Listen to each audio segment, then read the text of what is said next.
Hello, everyone, and welcome to the York Civil War Roundtable for January 17th, 2024. This is our first roundtable event of 2024.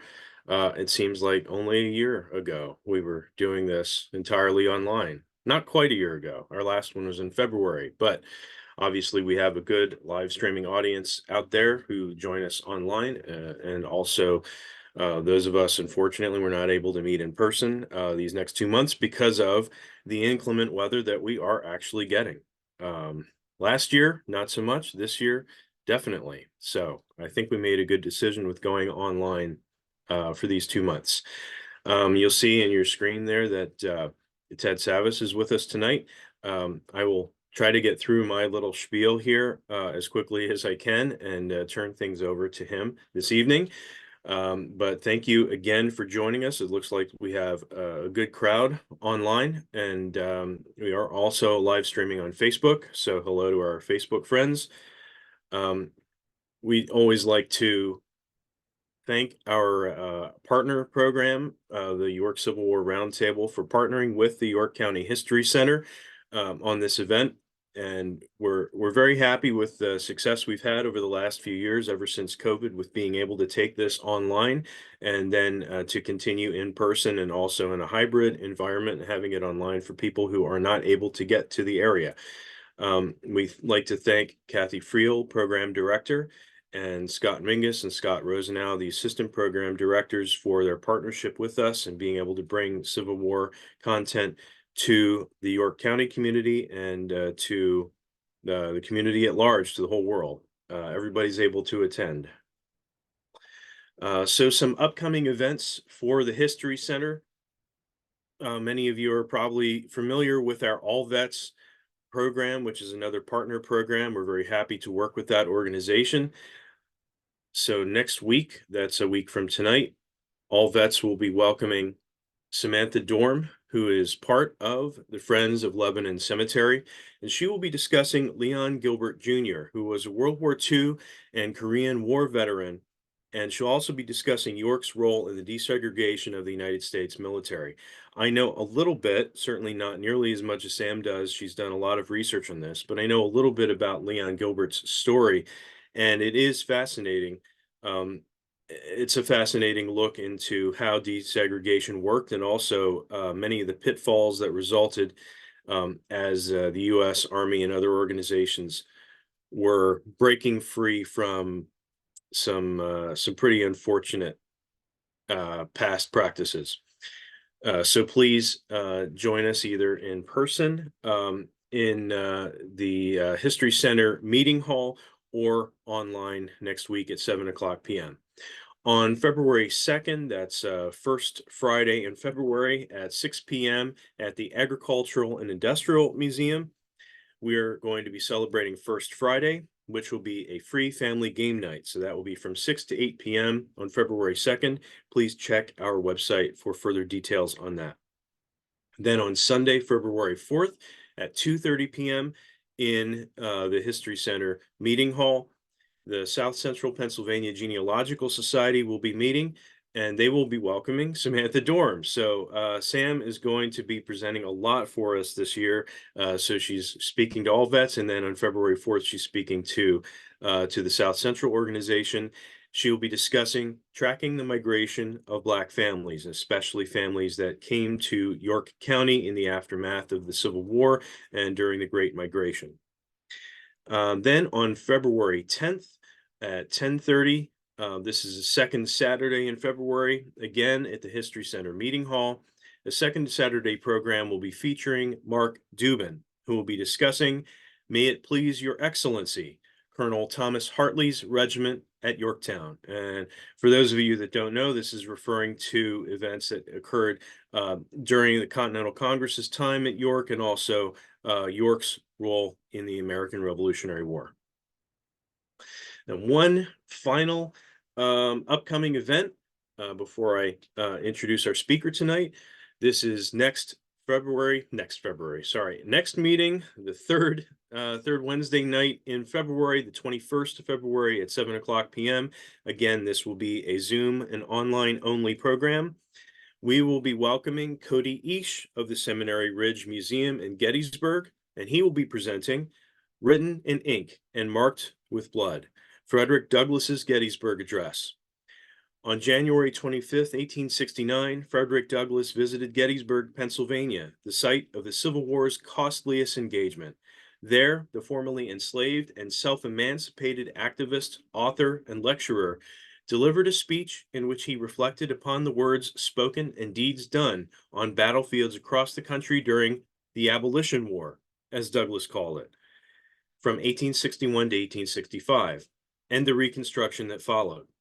Through written word and commanding oratory, he brought meaning to the bloodletting of fallen United States soldiers and the martyred Abraham Lincoln, and placed the racial and political results of the war, constructive as well as destructive, within the context of world history. Join Cody Eash for this discussion of the motivations for Douglass's address, how it was received by those who heard it, and what it means in our collective memory today. So that's our next roundtable event, third Wednesday night in February. So we hope to see everybody back for that. So I'd like to introduce tonight's speaker, Ted Savas, who is standing in for editor Janet Kroon, or Jan Kroon, I think she goes by Jan. She released a book called The War Outside My Window, The Civil War Diary of LeRoy Wiley Gresham, 1860 to 1865. So, Mr. Savas has a BA in American History and a Juris Doctorate with honors from the University of Iowa College of Law. He practiced for many years in Silicon Valley, taught adjunct classes in history, business, and politics for 20 years, and co-founded Savas Beatty, an award-winning independent book publishing company that specializes in military and general history, and especially the American Civil War. In addition to being the author or editor of a dozen books in 6 languages, Ted studied classical piano through his early college years. He is also the founder and bassist of the hard rock band Arminius, which currently opens for larger acts in Northern California. He has no idea what he is going to do when he grows up. Ted and his wife Zoe have 4 children. They recently moved to Myrtle Beach, South Carolina. So I just have one question for you, Ted, before I close this out. I'm curious Yeah, about absolutely. Arminius. So Arminius is referring to the German general who defeated the Romans, I'm That's assuming. correct. Yeah, I always thought he had a really cool name and it'd be a great name for a hard rock band. So yeah. Outstanding. Okay. Well, thanks very much for joining us tonight. Yeah, my pleasure. And if you'd like to share your slides. I will absolutely do that. All right. Let's see if that works for us. Okay, great. And let me there we go. Is that working all right for you, Adam? Looks great on my end. All right. So welcome everybody. I'm really happy that you're here. I'm really glad to stand in for Jan, although I wish Jan could be here tonight, and I'm sure she does too. I probably Hey, Ted, just one thing. yeah. Did you want to share, did you want to expand the slides? Yeah, hold on just a second. Whoops.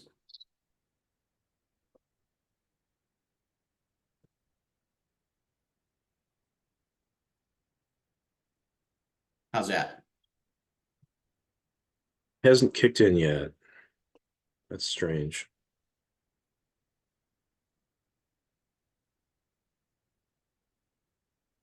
No? No, that's weird. Now I'm doing what I had There we done. go. Okay. Oh, that's in presenter view. If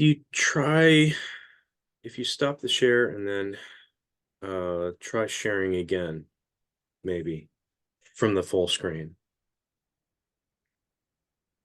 There we go. That looks great. All right. Looks good. Thank you. Fantastic. All right. And so I am really excited about this book. For some reason, it's tracking on the bottom. Is it showing any language on the bottom as I speak? It is. I am not be. familiar with that feature. I've never seen that either. Oh, You just had full screen there a second ago. I Hold don't on know just if a second. Well, let's get this worked out.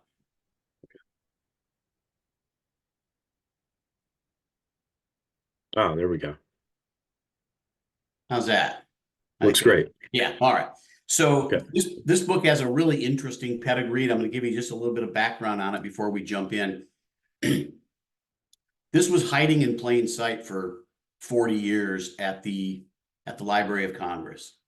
And one day, Jan Kroon, who I knew on Facebook, she called me up one day and was telling me about this full-page article in color in the Washington Post about LeRoy Gresham and his diaries. And I had not seen it. And she sent me a link to the article. And it was one of the most fantastic stories I'd ever read about this 7-volume journal, and they called it the jewel of one of their holdings. And I was very excited about it. And I immediately realized that there was tremendous publishing potential here. And so did Jan. And so we looked into it, and nobody that we knew of was publishing it. So we decided that we would jump in right away. We put out a press release and decided to secure that area and let people know that we were working on it. We're going to publish it.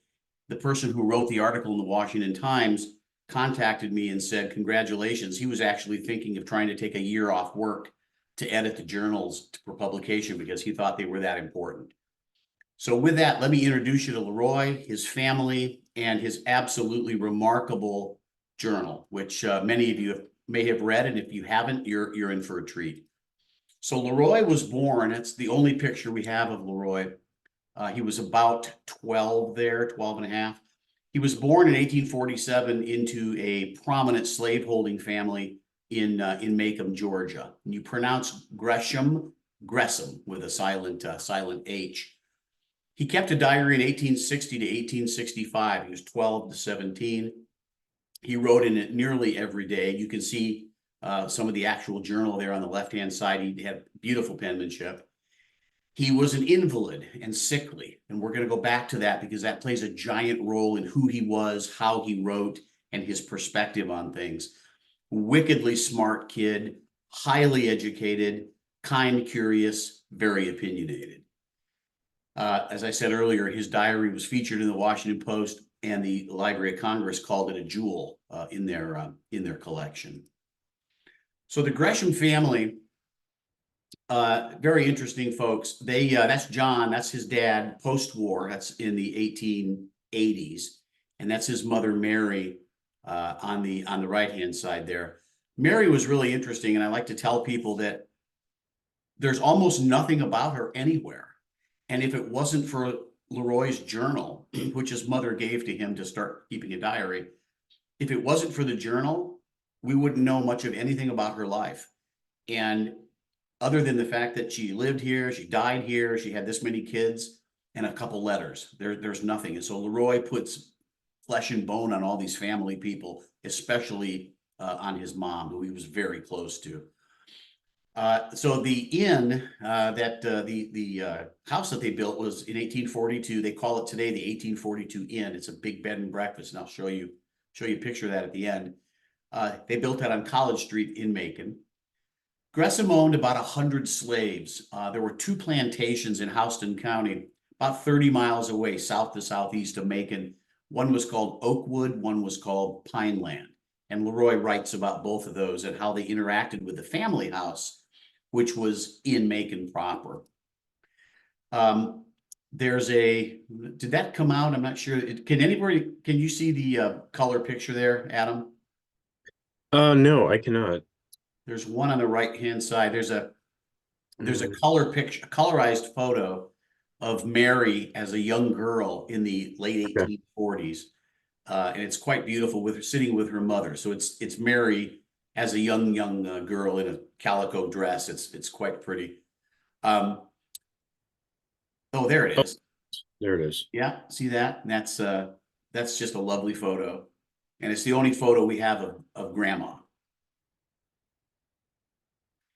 LeRoy was their favorite child in a very close family, really close family.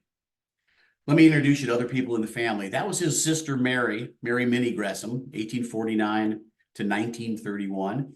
And then his older brother, Thomas. Thomas was born in 1844.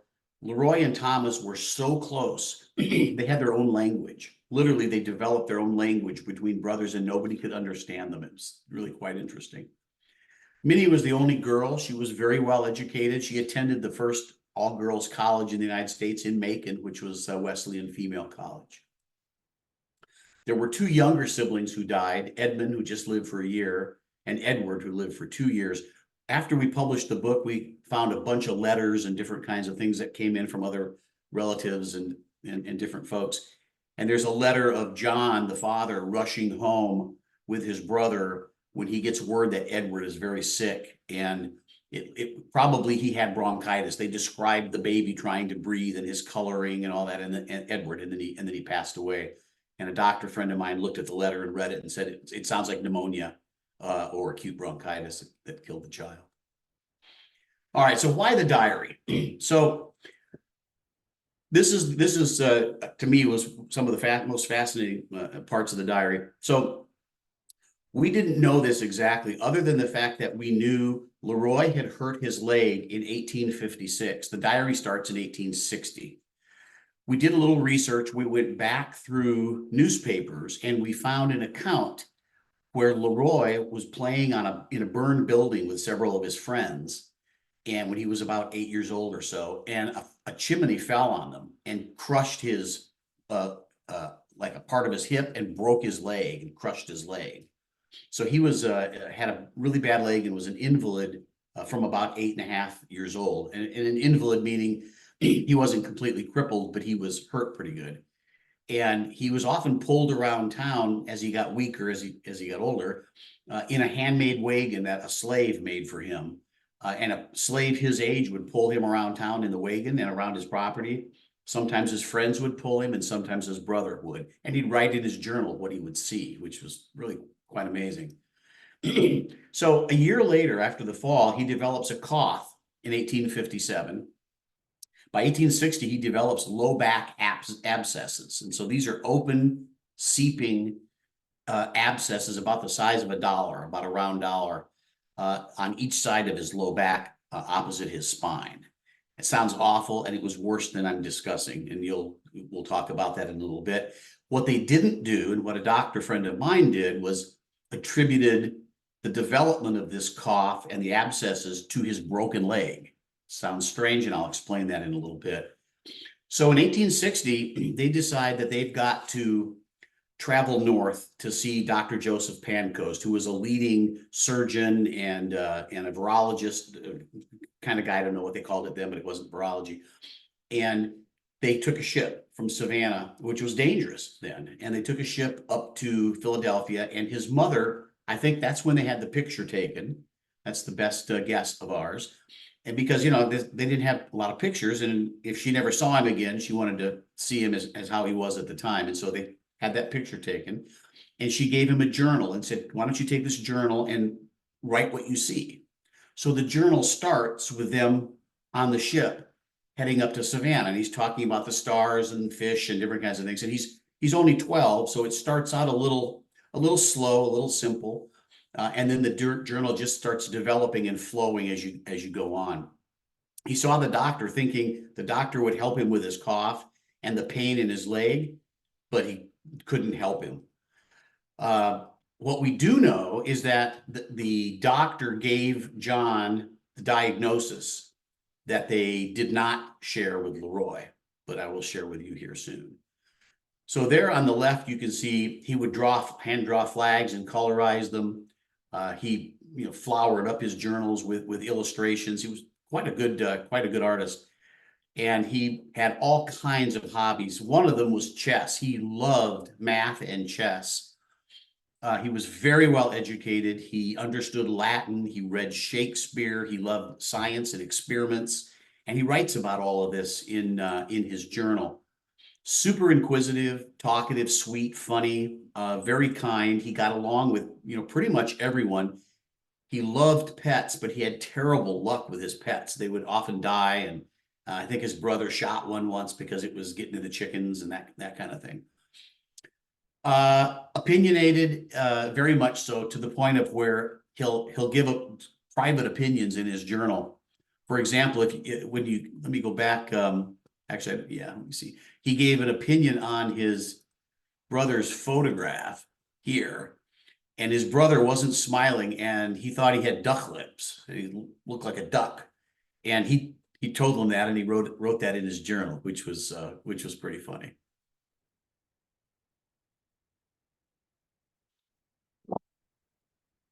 You will read, if you read the journal, you'll read many times he has Mark Twain turns of phrases. He's that clever.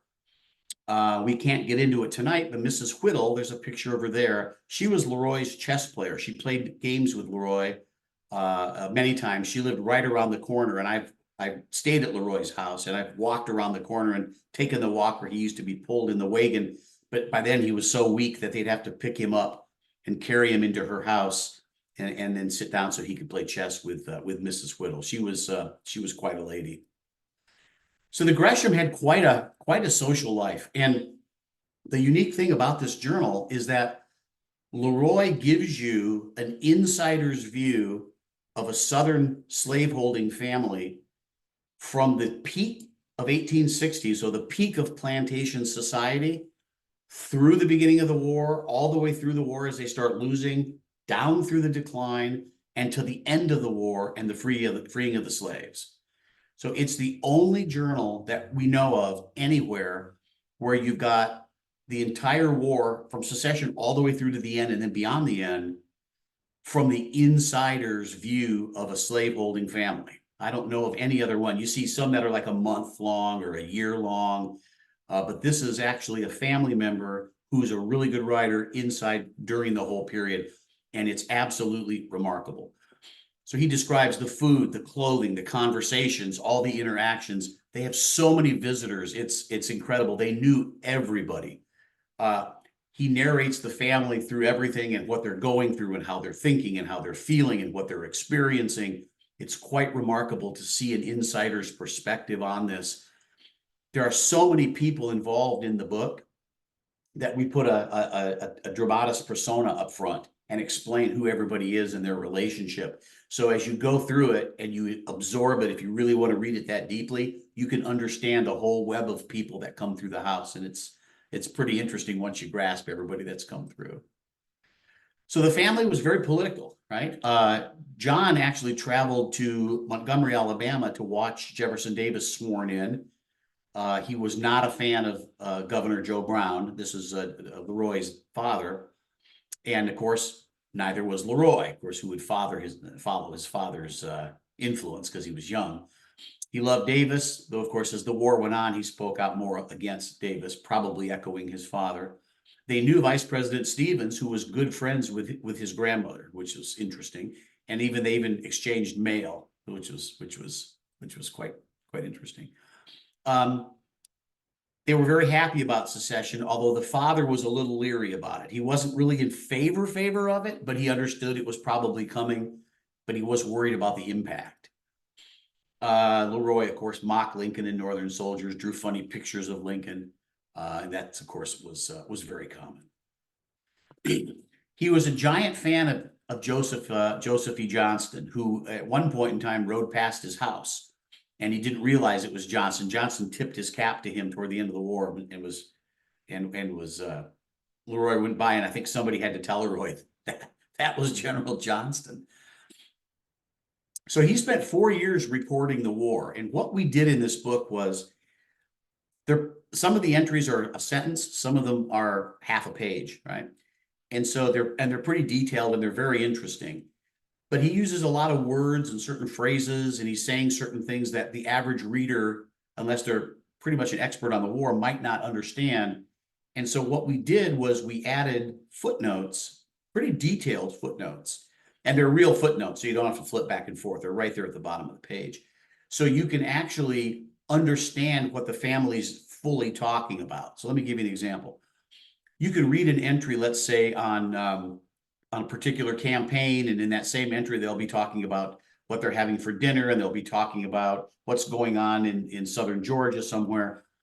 And so the footnote will expound on that because the family would have expounded on that. So if they were sitting around dinner, they wouldn't say what LeRoy exactly wrote, they would have expounded on that whole conversation. And so if you read the two together, the main entries and the footnote, you have a really good sense of what the entire family is thinking about, talking about. And he talks about their illnesses. That was one thing that really was surprising to us. It's a top of the pyramid family, right? Financially and literacy, and in a beautiful home. And they were sick all the time. I mean, somebody had a toothache, somebody had a backache, somebody was sick with a cough.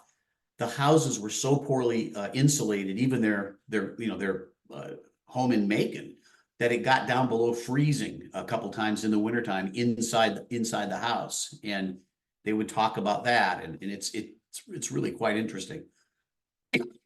Excuse me. So what's really remarkable is that LeRoy had this relationship. Consider him, he was like a blogger today, right? He blogged about the news. He had a good friend who was the editor of the Macon newspaper, one of the Macon newspapers. And the editor would come to his house all the time, and a telegraphist would come over and would share the news with him that he's reading on the telegraph. And so LeRoy, in his journal, would sometimes have news before Richmond did. It was very interesting because I'd look in newspapers, and I'd look in some of the diaries that came out of Richmond. It was weird. Sometimes LeRoy knew stuff a day or two before they did, which is, quite remarkable. He was constantly getting newspapers and magazines from all over the country, and he devoured them. And so he was a really well-educated kid, and a lot of the adults would come to the house to talk to John, and LeRoy would sit in and he would listen. And so he was a very perceptive kid who understood what was going on. Of course, he was very interested in Georgia troops, because a lot of the Georgia troops, came through Macon, trained in Macon, shipped out of Macon, and a lot of troops from Macon went, and he knew a lot of the soldiers. So he was very interested in their fate at the front. It's really interesting how his mood changes. So he's the propaganda early in the war, right? That they routed the Yankees and captured 20,000 of them, and this kind of thing. He'd write that in his journal, and then he'd say, "Could that be true? That seems like too many." And then a couple of days later, he'd say, "Well, of course it was too many. We're being fed information that's not true, and it was really only 200 or something like that." So he learned how to read the news. And so he would start, about the middle of the war, he started realizing, I can't really believe the newspapers, because they're not really telling us the truth, because either they're lying to us or they don't know for sure. So I'm going to withhold judgment, and we're going to wait a while. So he was that smart of a kid to realize you don't believe everything you read just because you want to believe it. So this is interesting, and I'm going to show you a picture of this a little later on. Sherman went through Georgia, and for those of you that don't know, when Sherman captured Atlanta, Macon is a little further south, and Augusta is further north, and Sherman feinted toward Macon, feinted toward Augusta, where the Augusta Powder Works were, and he drove straight through by dividing up the rebel forces. Well, they went really close to Macon, and there was fighting outside, right outside Macon, and there was a moment where LeRoy's dad, who was an older guy, I can't remember how old he was at the time, maybe 50 or so, and he was drafted into conscripted into the militia. And LeRoy was shocked when he was in a little wagon with somebody driving into town to get some air, because he had to get out, and he saw his dad standing there doing guard duty. And his dad wasn't all that well. He had arthritis in his back, and it was hard for him to do some stuff. And LeRoy was really shocked, realizing how close the war was coming. And so he was very interested in the war, and he actually witnessed some of it from his roof. And I'll show you that in just a little bit. So I think I sort of got ahead of myself, but I'm telling you, this is sort of how he processed the news, fake news, and he learned how to process that. LeRoy and slavery. This is very interesting. There were 93 slaves on the plantations, give or take, and about 8 of them who ran the house in Macon. So he had someone that helped take care of him. There were 2 different ones through the war, and he named them by name, and they built stuff for him, and they made a chess set for him, and carved a mantle for him, and built his wagon, and he, you could tell he he had a pretty good relationship with them and liked them and was friendly to them and them to him. He loved Julia Ann, and this is actually a picture of Julia Ann, who was in the house. And he had an affection for them. He was really, really kind to them. He grew up in a home with slaves. He didn't know anything different. So to him, of course, this was normal, horribly abhorrent to us, but to him, it was normal. But it's very interesting. He doesn't talk a lot about the morality of slavery, but he does say something later on. I don't remember the year. I want to say it was 1864. But he said that there are people, and I'm paraphrasing, but I'm very close. He said something to the effect of, there are people who say that slavery is God's will. And then he says, I don't think so. And I thought that was telling, very telling. All right, so let's go to the meat of this. LeRoy was terminally ill throughout this entire time that he was writing. He didn't know it. When he broke his leg, he hurt his immune system because he couldn't move a lot for a while and he was down, and it compromised his immune system. And if you go through the Washington Post article, they talked about thinking he had pneumonia, he had a bad cough, maybe he had allergies. He might have had some kind of, they thought he had bed sores. So I wrote to a friend of mine, Dr. Dennis Rosbach, who's a good friend of mine. He's a general surgeon, Johns Hopkins trained, very sharp guy. And I said, Dennis, we've got this diary and we're just not sure what's wrong with this kid. But, 20% of the book, he talks about his treatment, his pains, what he's experiencing. And it's horrific. He's on alcohol, he's on morphine. They're experimenting with drugs on him. The doctor comes and sticks needles in his back and drains his stuff, and he's in pain. And it's horrible. What does he have? So we extracted all the medical data, and it turned out to be, 20 pages of stuff. It was crazy. And we sent it to him and had no idea, because Dennis calls one night and he says, are you ready? And I said, yeah. And he says, have a seat, because I've got it. And he said he has Pott's disease, spinal tuberculosis. I said, are you sure? I had no idea that's what it was. He says, yes. And then he explained why. And that's what it was. He had spinal tuberculosis. What's interesting, and I didn't know this, about 70% of the people at that time had TB, but their immune system suppresses it. So when he fell, that chimney crushed his leg, LeRoy blamed all of his problems on his leg, thinking that all of it was connected, but didn't understand he actually had a bacterial disease that was killing him. And his immune system could no longer fight it, and it flared up. And so his leg did, in a way, create this. But what it really did is it allowed it to flare up. And so it started spreading. There's a letter, we start the book out with this, I believe. There's a letter from his father to his mother, and they go to the plantation house, which is a very small house on one of the plantations, and he's with LeRoy. And they talk about how this is 1860, and they could hear 1857, and they could hear LeRoy coughing all night long. And the father, of course, would have known about tuberculosis and might have even suspected it, because you would have known people. And he talked about, hugging his son in the wagon on the way home and holding back the tears, because he had a sense that his son was very sick. And it waxed and waned until finally in 1860, they couldn't do anything about it. They didn't tell him. They decided to take that trip north to see a respected surgeon, and got the news that you're not going to be able to cure him. It's just a matter of time. So his disease ate through his back. So what it does is it lodges itself in his spine, and then it goes out, and it could come out anywhere, but it typically comes out of the low back. I've talked to doctors who have actually treated it and still treat it today, where they can't get medicine to people in the third world. It's horrific. There are places in the diary where LeRoy is hurting so badly, he actually writes, and you can see it on the left there, saw off my leg. And he's thinking, if you can just take my leg off, all my problems will disappear, because I'm in such agony.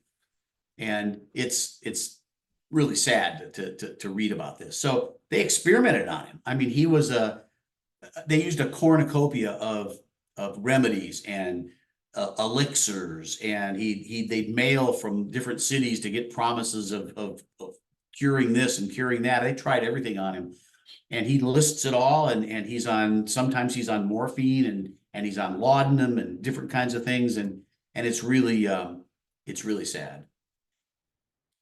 What's really amazing is, and Dennis told me this, Dr. Rosbach told me this, there is no other TB account in the world by a patient that covers this time frame with this much information.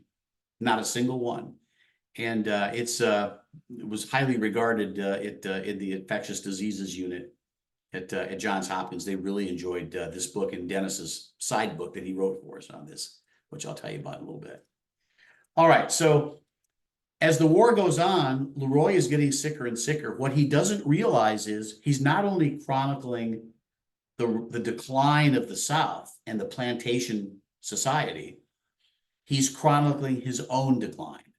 So they're parallel, which in a unrelated but sort of unique way. He talks about his own deteriorating mental state, and you can understand that. The kid's in agony, he's in pain, and he's watching his world fall apart. And he's, people that he knows are being killed, they're sick, and his family's going bankrupt. And he doesn't know what to do, and he can't do anything, and he's dying, but he doesn't know it yet. So when 1865 comes, LeRoy, he's talking about the medicine he needs. He starts needing more morphine, and he's growing a little bit weaker. Talks about his pain more, talks about how it's intolerable. He can't sleep at night. You can imagine how noisy it was in his house for the other people, because he would have been coughing up all the time. Sometimes he would cough up blood. So he becomes concerned because his good leg, he's got one good leg, his good leg starts to draw up because his spine and his muscles are atrophying. And so his bad leg is sort of like this all the time. And then his good leg starts pulling up so he can no longer even hop. He had wasted away to about, I think, 60 pounds. And his mother was trying to carry him one day, and she dropped him. And that was a painful experience. And he writes about that. And it's kind of a tearjerker when you read this kind of stuff. Journaling, though, takes his mind off his disease. And just like journaling today, people have depression or have different issues they deal with. And one of the remedies is just journal, just write about stuff. And it takes your mind off other things. And that's, sort of a form of therapy for LeRoy. So this part is really fascinating. So Jan and I worked with Jan closer on this book than I think I've worked with any other author. I wrote most of the footnotes because Jan was not a military historian. That was part of the deal we made. And she did all of the other familial, genealogical, that sort of research, because she's really good at that. And Jan did just a terrific job. So at the end, in his final hours in his death, the handwriting in the journal changes. And Jan calls me up and she says, Ted, LeRoy dies in June of 65. And she said, I don't remember exact time, but a few weeks before that, the handwriting changes. I said, what do you mean the handwriting changes? She said, well, it's not his anymore. It's somebody else's. So we opened up different letters from family members and such, and we matched it up, and it's his mother's. No doubt, it's his mom's. So he wants to keep the journal going, but he can no longer write. And he's just that weak. And so his mother would sit, and he would sit in a chair or lay in his bed and would dictate. And she would write. And as it goes on, June 8th is the last entry. And we had to blow this up and look at it through Adobe. And the last words are, I am perhaps. And it ends. And after the S, it scratches out. And it took us a while to figure it out. But when we read a letter that the mother wrote after his death describing LeRoy, there's no doubt in our mind, because it all matches up. He was telling her, and she was writing, I am perhaps dying. Because it was at that point at that day that he asked her, well, I'm dying, ain't I? Because she writes that in her letter, and she didn't know what to tell him. And she finally told him that he is dying. And he was not happy about that. Not happy about the dying part. Wasn't happy about that. Who would be? He was unhappy that she hadn't told him earlier, because he wanted to write a will. He wanted to make sure everybody got his stuff and where it went. And he was so sick, he wouldn't be able to do that. And he was a little upset with his mom and dad, I suppose, that they didn't tell him sooner. Mary wrote a 7-page letter to her sister, I think 2 weeks after he died. It's a very interesting letter. I mean, it is the deepest, most sincere, emotional letter you've read. Hard to read. And Mary was bitter. So she talks about how, they dressed his body and buried him and had an open casket. And none of the slaves, who were free now, some of them still worked on the property, would come up to his body and pay last respects. And she said, well, so much for them loving LeRoy. As much as he loved them and they professed to love him, they wouldn't even come up and pay final respects. Well, of course they wouldn't, because they knew he had died of a contagious disease. They weren't slaves anymore. They didn't have to expose themselves, and they didn't. And that hadn't processed yet with her. During the final days of the war and right after the end of the war, a couple of the females, I don't remember their names, they stayed in the house to work, and they were getting paid. And one of them was being sassy, and the mother slapped her. And well, she's not a slave anymore. And so she quit and she left. And so LeRoy writes about this. And so you can see these times are changing and the world is changing, and everybody on both sides are trying to figure out how to change with it. That's my ugly hand on LeRoy's tombstone in Macon, Georgia. So this is the Gresham home today. So it's called the 1842 Inn. And it didn't quite look this fancy when he lived there, and they changed the outside a little bit of the front and all that. But LeRoy was born, raised, lived, journaled, and died in this house. And we had the book launch in this house, and you can see the hallway there at the bottom right. There's 2 rooms in the back of the house. There's 4 rooms on the first floor, 4 rooms on the second floor. It's like a big cube. And we were in one of the back rooms. I think it was the room where they had his dressed and had his funeral. And all of a sudden, that whole hallway was 4 people deep, all the way out the door, all the way out to the sidewalk and down the street to come in. I think we had 2 or 3 presentations. We couldn't get everybody in. People were very excited about the book and getting a tour of the house, which was really cool. Let me tell you about the secret stairway in the Macon War.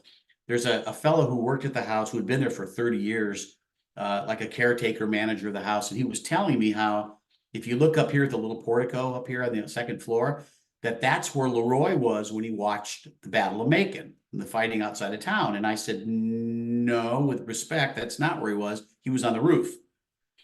He said, no, I don't think so. And I said, no, it's in the journal. He was definitely, he was up on the roof. And so I said, but I don't understand how he could have gotten up there. He couldn't walk. So if he got up there, somebody had to take him up. But how would he have gotten on the roof? So he takes me into the dad's bedroom, which was here, and he walks to the corner, shuts the outside door, leads me into the corner, presses on the wall, and the wall opens, and inside you see a stairway. It's a hidden stairway. And that was his original stairway. And so a slave in the house, or his brother was home for a while at that time, carried him upstairs. So we actually went upstairs and then went out onto the flat part of the roof. So I got to stand on the roof where LeRoy was, and you can, the trees are different, but you could have seen some of the gunfire and stuff, a mile away from where they were having some fighting. So I thought that was really a neat experience, and I'm very fortunate to have been able to have done that. This is his cemetery where the family is buried. This was how it looked, and there's a wonderful fella who takes care of these graves and decided to help clean up everything. And this is what it looks like now that they've cleaned it. And they thought there might be other bodies that were buried, little bodies, because she might have had 2 or 3 miscarriages, and they thought they might be there. And they weren't sure how many people were buried in this plot. So this is John, this is Mary, and then this is Roy. And so they did a side scan of their graves. And this is a side scan of the graves. It's hard to sort of interpret, but this isn't a top-down view. It's actually a side slice like an MRI. And so the top here, that would be the coffin lids.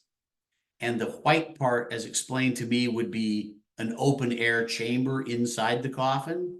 So this would be basically a skull, side of a skull. This would be LeRoy over here. They've kind of fallen together. His coffin has completely fallen apart. And so that's a side scan of all three: Father, Mary, and LeRoy, which would be over here, looking from the other side. And it's at Rose Hill Cemetery in Macon. So LeRoy left a heck of a gift to history. I mean, he really did. It's the only teenage male non-combatant account of the Civil War for 5 years, almost 6. It's the only insider's view of a prominent Southern slaveholding family through the entire war. There's nothing else like it.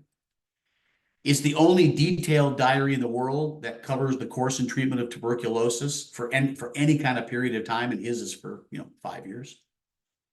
And after talking to Dr. Rosbach, he wrote a companion paperback called I Am Perhaps Dying that discusses the medicines, the treatments, what they were doing for LeRoy, his whole backstory, the disease in relation to the Civil War, which is really quite interesting.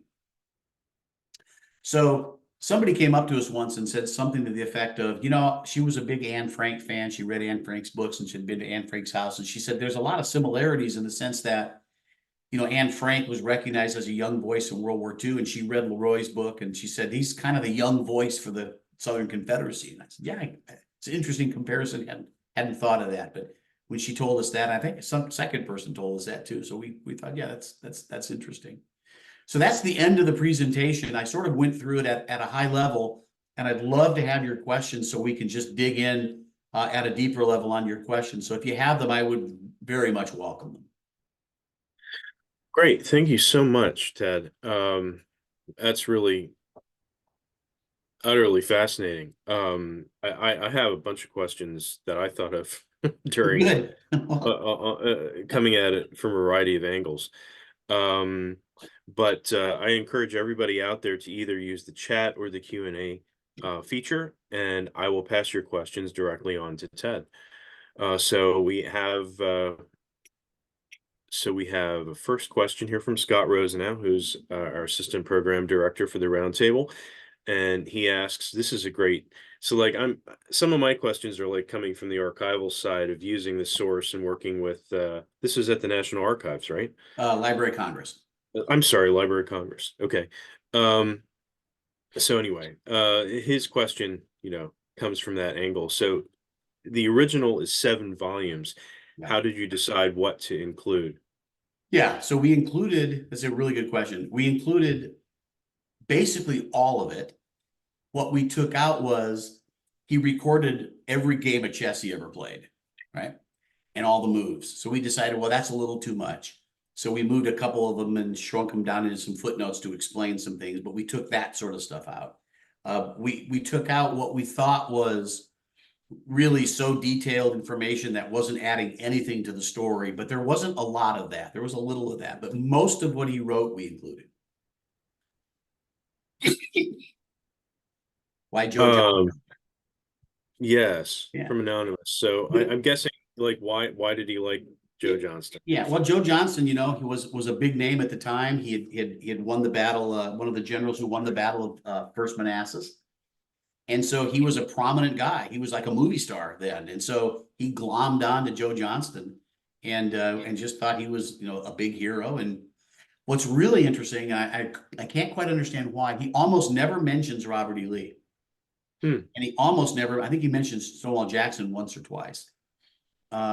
It's kind of interesting because you would think, well, he's from Georgia, lots of Georgia troops in Lee's army. And you'd think with all the news in the media that Lee would be prominent in his journal, and he's not that prominent, which we thought was unusual.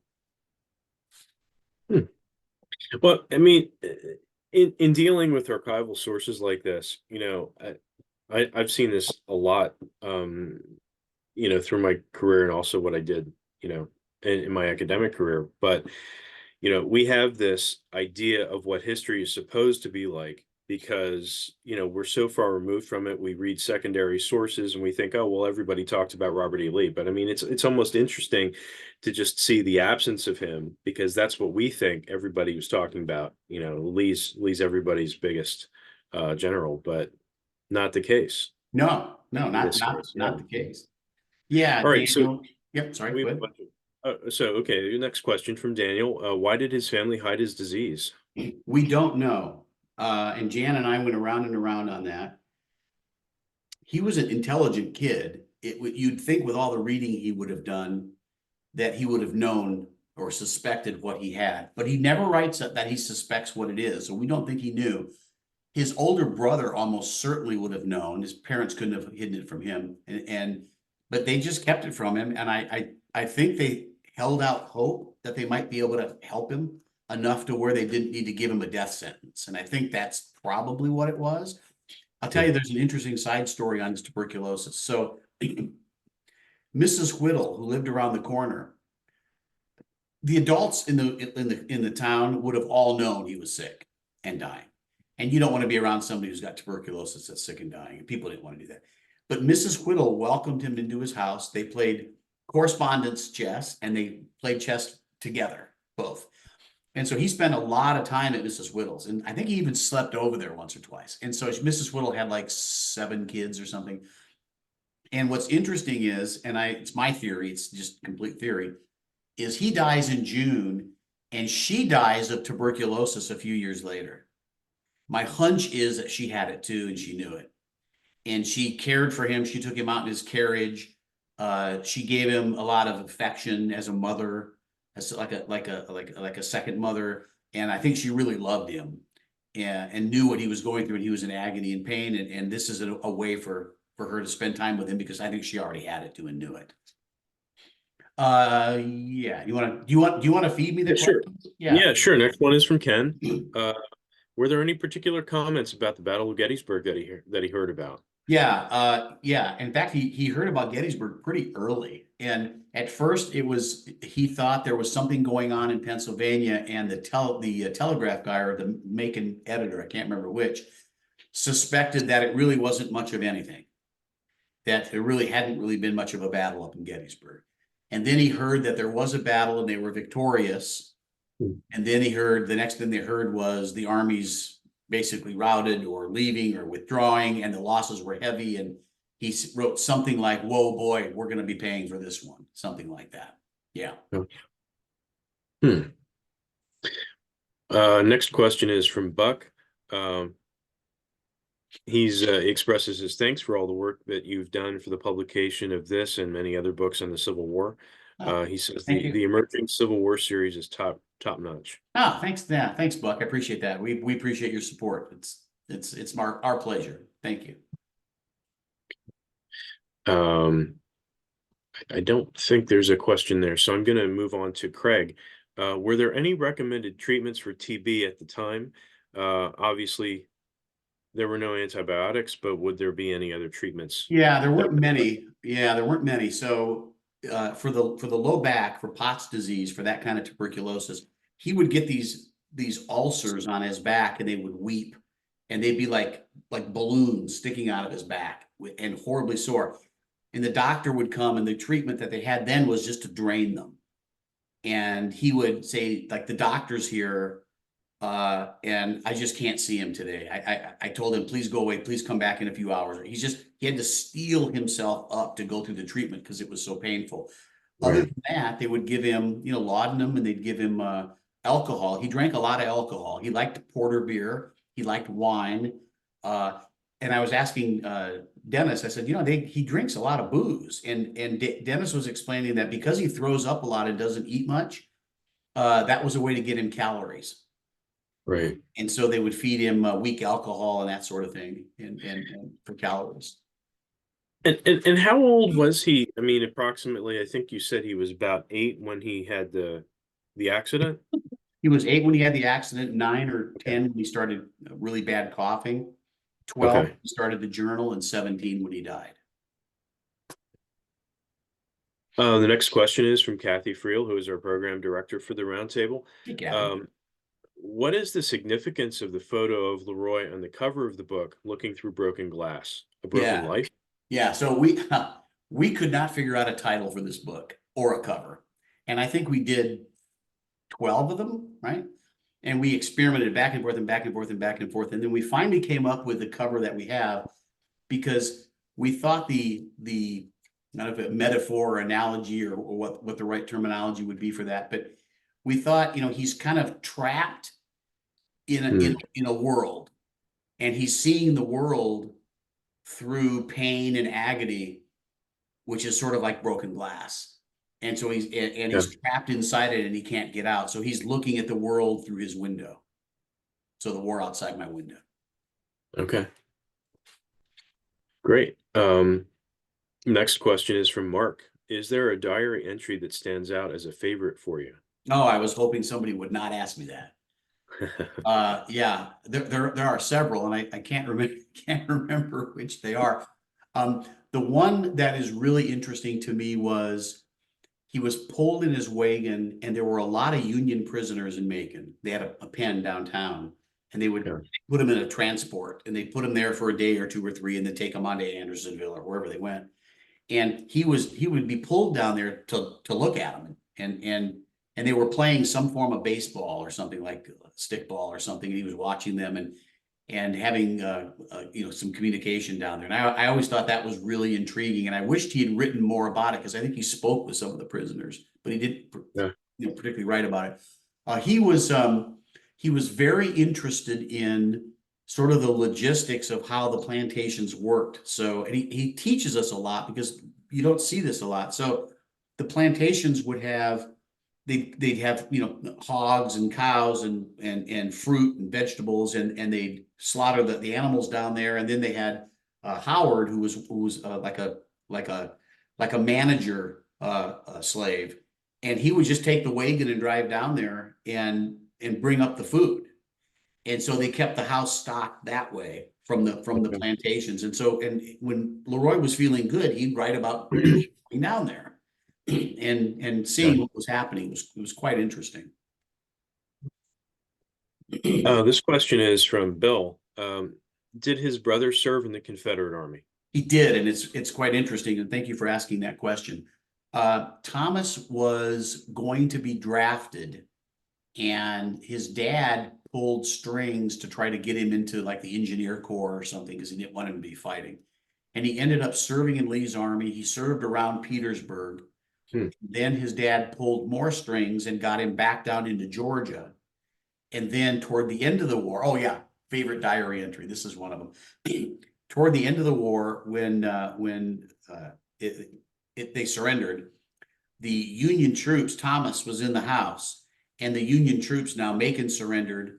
Thomas is in the house, and he's hiding upstairs because he's afraid that he's going to be arrested. And Roy is joking, like, well, Thomas is upstairs and there's a Union officers downstairs. They're going to use our house for headquarters. This isn't going to work out too well. And they did arrest him. Wow. Okay. Final question then from Daniel. And please feel free, everybody out there. We've had a great string here. Yeah, these are great questions. Feel free to send in some more. This question is from Daniel. Did he or his family have any live conversations or in-person conversations with any of the generals in the war? They did. A lot of the officers, colonels, and some generals would come over to the house and sit and talk. And I can't remember. I want to say was Stovall was one of them. There were some Georgia generals. The grandmother was friends with Vice President Stevens. I think he was at the house once. There were another couple of generals, but the officers always came over. I mean, there were officers in and out of that house often, and he names them. It's really quite interesting. Okay. Yeah.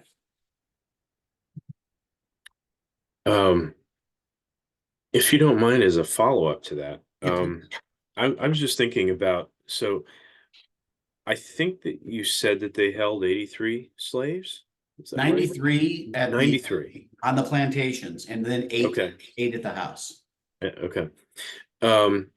So that would put them at I think you said the pinnacle of society, really, right? I mean, that's a pretty high number. Like I think the average they usually quote for the average slaveholding family is something like between 10 and 20. My Yeah, numbers might be off on that. that's about right. So that's a considerable plantation. It was, Uh, and yeah, it was. And what's interesting about all that is LeRoy writes about that, quite a bit. And okay. and the the they had a problem on one of the plantations. We've got some letters now, and we understand, I think, what was happening. It's quite interesting. So he writes in the journal that he said, Pop had to go to the plantation because there's trouble amongst the Negroes. We didn't know what that was.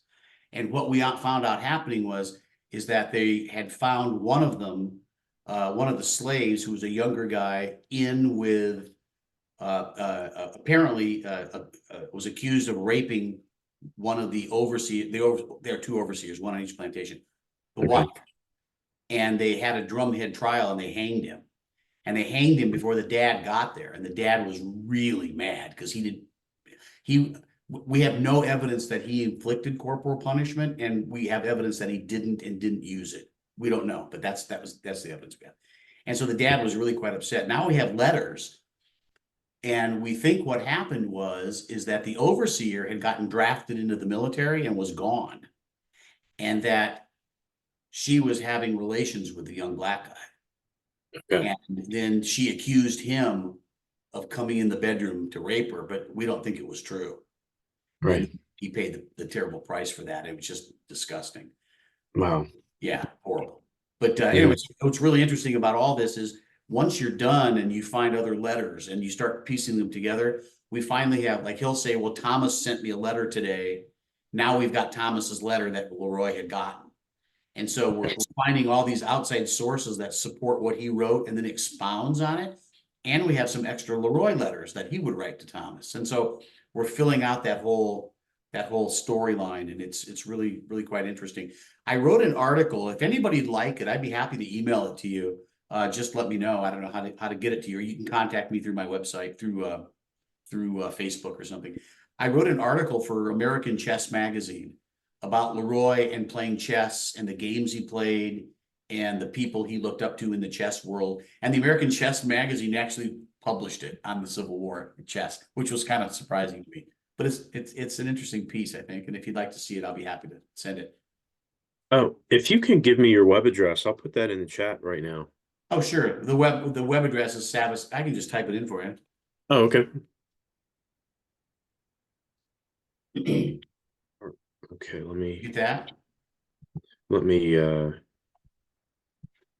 just need to send that out to everybody. It's a little particular. You can do There we this. go. You can do this too. There's my email address. And if anybody would like to email me and say, I'd love to have a PDF of that chess article, I'll just email it to you. Happy to do that. And thanks, Kathy, for saying that you liked the footnotes. I'm glad you did. Those were fun to put together. Yeah, LeRoy is really an interesting kid. And I tell you what I do. I should probably have brought my base out. I have LeRoy, once you get used to his attitude and his vivacity and his excitement for life, even though he was suffering so much. When I play gigs, in one of my bases, I've got that picture of LeRoy, and I put it on the bottom of my bass. So he goes onto the stage Yeah. when I play. And I figured LeRoy would like that. So if anyone has any further questions, please feel free to send them in. I just have a final question from myself, if you don't mind. I was just curious about what it was like working with the Library of Congress on this project. they were very helpful, very excited that we were going to publish this. And Yeah. let me tell you what I thought was the most surprising element of this whole thing is that I don't think I'd ever seen this cited anywhere. And it was hiding in plain sight. So I talked to William C. Davis, Jack Davis, who's might have been on there. Jack's a really good friend of mine and just a wonderful historian. And I was telling him about this, and he said, well, I've never heard of this, and I work in there all the time. So I sent it to him, and I showed him some galleys and some stuff that we were doing. And I think he wrote a blurb for the book. He was shocked And he said, "Oh my gosh, this is an amazing thing." And what's amazing to us is that it was sitting there. I think it was donated in 1980 or 82 or something, and it was in their collection and completely accessible. And Right. it's not, nobody used it. Nobody went through it. They had written, they had pages up and had written or typed, transcribed some of it, and a lot of mistakes in the transcriptions. And so we went back and redid the transcriptions from the original journals, to get it as accurate as possible. All right. That's great. That's really cool. I wonder, well, I mean, it's hard to say this about the Civil War because people are writing about the Civil War constantly. I was going to say, well, sometimes depending on what's popular at the moment, but, the fact that, I mean, it's the Civil War, it's the American Civil War, one of the most uh, prolifically written about events in history. And the idea that this just wasn't accessed is really surprising, but I mean, it's Mind-boggling. great that you were able to do this. Yeah, yeah, we were very excited about it. It's one of our, it might be my most favorite book, and it's hard. It's like saying which of your children is your favorite kids.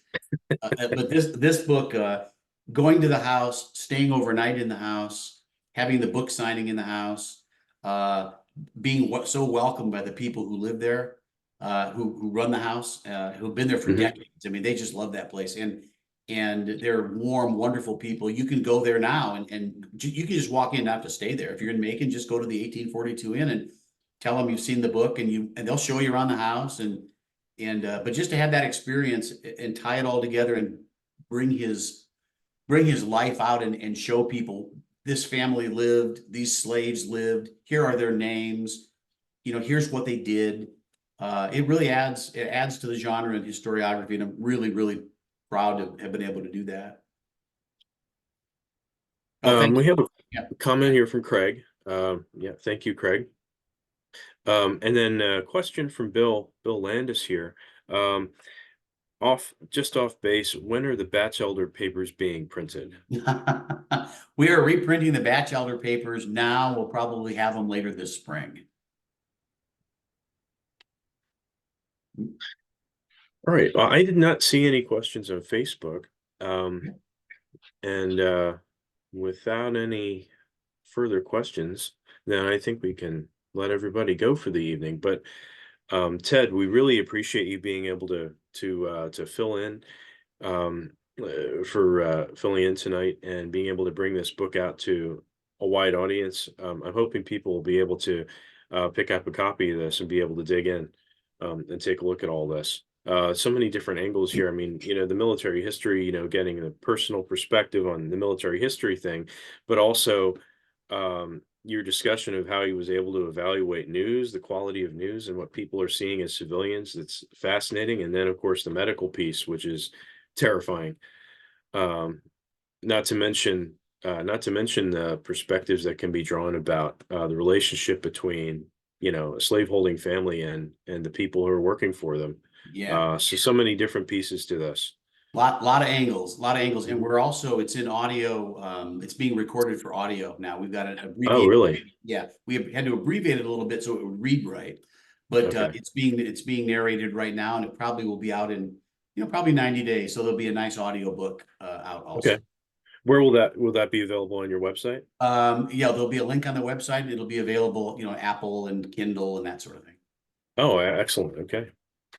Great. Well, Oh, can I say one more quick thing, Adam? yeah, sure, absolutely. Yeah, sorry about that. When you read the book, and Beth, thank you very much. I'm glad you ordered both books. I hope you enjoy them. And thank you. Let me tell you, if you're going to read these, how to read them. There's just a little quick hint on how to read these. Think of yourself as a ghost looking over LeRoy's shoulder while he writes, and you're flighting around the house. You're just watching everything. Don't try to read 50 pages at a time. Just read maybe a week of entries at a time in the footnotes, and close it and think about it. And just take it in little small samples, and really get into it. Know the characters and immerse yourself into their story. Because if you do that, it's one of those books that you'll shut it and you'll never forget it. I guarantee you. Mm. All right. Well, thank you again, Ted. We really appreciate it. And thanks for everybody who was out there following tonight. Um, and we hope to see you all back in February, third Wednesday evening at 7 p.m. in February. Please remember to check out our website to register for it in advance. And we hope to see you again, Ted. We appreciate all that you do for the Civil War community. Yeah, thanks, Adam. Thanks for what you guys do. I've heard so many great things about the York Roundtable and your History Society and everything you do, and I appreciate it. And thanks for helping keep it alive. All right. All right. Well, have a great evening. You too. Thanks very All much. right. So see you again. Good night. Good night.